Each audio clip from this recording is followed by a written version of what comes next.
বাংলাদেশের যেখানে আছো ফার্স্ট অফ এক্সামিনে তোমাদের সবাইকে অনেক অনেক শুভেচ্ছা ও স্বাগত জানাচ্ছি।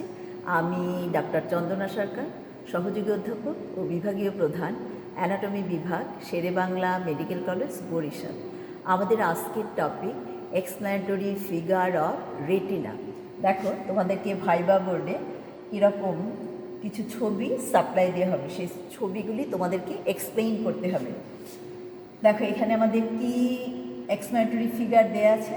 রেটিনার histological structure. We know retina is composed of 10 layers. দেখো, outer pigment epithelium, then layer of rods and cones, outer nuclear layer, outer plexiform layer, inner nuclear layer, inner plexiform layer, ganglionic cell layer, nerve fiber layer, then inner limiting membrane. From outwards to inwards, retina is composed of how many layers? 10 layers. দেখো, সব কিছুই কিন্তু দেয়া আছে, but তোমার যদি না জানা থাকে তুমি কিন্তু দেখেও বলতে পারবে না। এখন দেখো, এই পাশের যে ছবিটা, এখানে কিন্তু নিউরনগুলি দেয়া আছে এবং এখানে একটা কথা লেখা আছে। দেখো, inter relationship of the neurons is indicated. তাহলে এখানে কি কি নিউরন আছে দেখো। একদম যদি আমরা ইনারমোস্ট লেয়ার থেকে আসি, ganglionic cell, then amacrine cell, then bipolar cell. এই সেলটার নাম কি? Horizontal cells. এরপর এই যে রডস অ্যান্ড কোনস, দেখো কালার্ড সেলগুলি কোনস, আর এই যে সেলগুলি এগুলি হলো রডস। আর এরপর তো আমরা দেখতে পাচ্ছি এটা পিগমেন্ট এপিথেলিয়াম। এবং এই পাশে যে দুইটা সেল আমরা দেখতে পাচ্ছি, এর নাম কি? মুলার সেলস। দেখো, এই দুইটা কিন্তু নিউরন না, এরা কি? গ্লায়াল সেল, নিউরোগ্লায়া। তাহলে আবারও আমরা ছবিটা ডিসক্রাইব করি। দেখো, রেটিনাল পিগমেন্ট এপিথেলিয়াম। দেখো, পিগমেন্ট এপিথেলিয়াম এটা কি? সিম্পল কলামনার, দেখো লো কলামনার ওর কিউবয়েডাল বলা হয়েছে। এবং এই যে রেটিনাল পিগমেন্ট এপিথেলিয়াম, দেখো এটা আবার ফার্মলি অ্যাটাচড উইথ ব্রাক্স মেমব্রেন। তার আরেকটা নাম কি? ল্যামিনা ভিট্রিয়া। এই যে ব্রাক্স মেমব্রেন আর ল্যামিনা ভিট্রিয়া, এটা কার পার্ট? এটা করয়েডের part. We know eyeball is composed of 3 layers: outer fibrous layer, middle vascular layer and inner nervous layer. সেই ইনার নার্ভাস লেয়ারের নামই কিন্তু রেটিনা। তোমাকে কিন্তু এভাবে কোশ্চেনটা করা হতে পারে, what do you mean by retina? It is the innermost layer of eyeball, তাই তো? এবং এই যে মিডল ভাস্কুলার লেয়ার, যার আবার কয়টা পার্ট? 3টা, তাই তো? Choroid, ciliary body and iris. দেখো, এখন করয়েড অ্যান্ড যে রেটিনা, এই করয়েড থেকে রেটিনাকে সেপারেট করে রাখতেছে কি? এই যে ল্যামিনা ভিট্রিয়া অর ব্রাক্স মেমব্রেন। এটা একটা এক্সট্রা সেলুলার লেয়ার। করয়েডের আবার জানি আমরা যে choroid is composed of 4 layers. দেখো, supra choroid lamina, vascular lamina, capillary lamina and যেটাকে আমরা বলি basal lamina or lamina vitrea. তারই আরেকটা নাম কি? ব্রাক্স মেমব্রেন, যেটা সেপারেট করে রেটিনাকে ফ্রম দ্য করয়েড। এবং এই যে আমরা বলতেছি ক্যাপিলারি ল্যামিনা, ভাস্কুলার ল্যামিনা, এদের কাজটা কি? To provide nutrition to the outer most layers of the retina, 3 or 4 layers. দেখো, এই যে pigment epithelium, layer of rods and cones, outer limiting membrane, outer nuclear layer, outer plexiform layer, এই যে বাইরের 3 or 4 layers থেকে nutrition provide করে কে?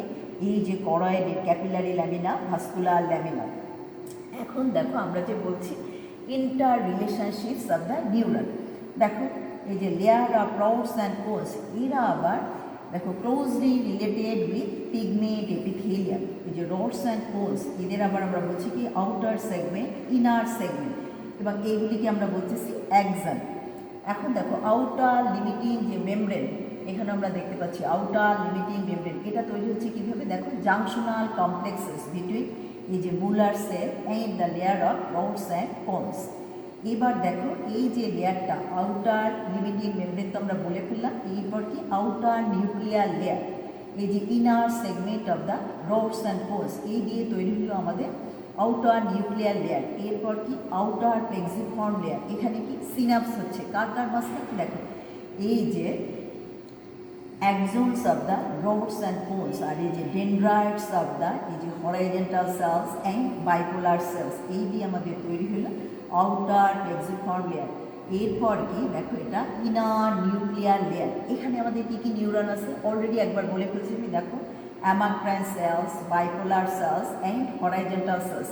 তো এইখানে আমরা আরেকটা কোশ্চেন করি যে অ্যামাক্রাইন সেল এটা কেমন নিউরন? এটা কিন্তু অ্যানাক্সনিক নিউরন। দেখো একটা নিউরনের কী থাকে আমরা জানি, সেল বডি আর processes, number of dendrites and a single Axon.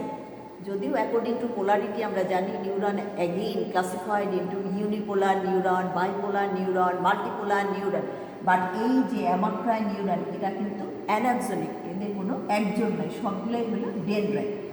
আচ্ছা, বাইপোলার সেল আমরা জানি যে একটা একজন হিসেবে কাজ করে, একটা ডেনড্রাইট হিসেবে কাজ করে, দুইটা প্রসেস থাকে, এবং যেটা মাল্টিপোলার নিউরন অনেকগুলো থাকে ডেনড্রাইট এবং সিঙ্গেল থাকে একজন।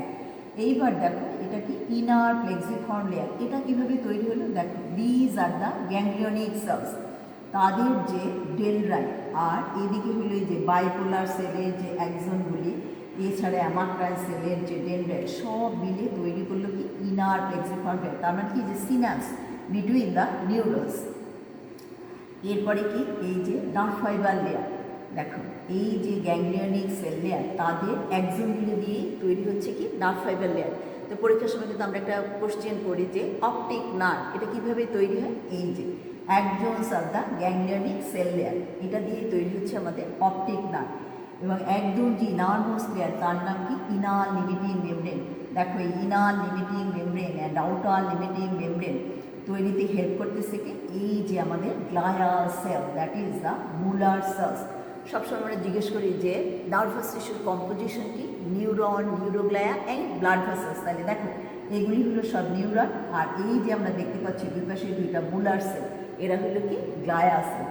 So this is all about the explanatory figure of retina. তোমাদের যদি ভালো লেগে থাকে তোমরা লাইক, শেয়ার, কমেন্ট করো, আমার চ্যানেলটা সাবস্ক্রাইব করো। আর এটা ভালো করে পড়ার জন্য আমার একটা বই আছে ইজি হিস্টোলজি, বইটা তোমরা কালেক্ট করে নিও। বইয়ের জন্য তোমরা আমার সাথে কমিউনিকেট করবে। আমার সেল নাম্বার 01712951685। তোমাদের সাথে আবারও কথা হবে অন্য কোনো টপিক নিয়ে।